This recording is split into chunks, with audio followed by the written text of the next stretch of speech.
Hello, in this video I want to show you how to install custom LED lamp notifications on your POCO X4 GT. So in order to do this, let's open Google Play Store. From here begin a search for an app and enter notify body.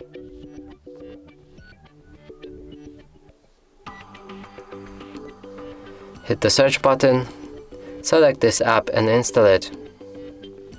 After installation process is complete, we'll be able to open this app.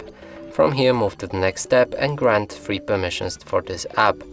So let's allow phone permissions, go for overlay permissions, here find notify body, select it and allow display over the other apps.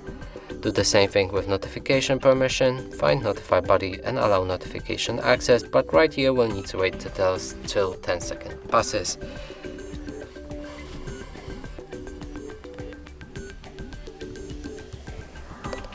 Let's go back.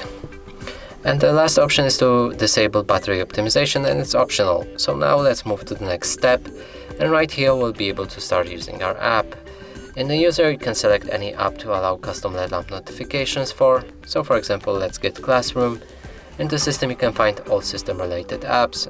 In the active you can find all apps that you've just activated, and in the settings you'll be able to change the LED lamp style. So you can pick color, change placement on the screen, size, shape, whatever you want, but some options are locked behind the premium version. So now to actually see how it looks like, let's click on the test button and here we can find it. And that's it for this video. Hope you like it. Please consider subscribing to our channel, leave a like and a comment below.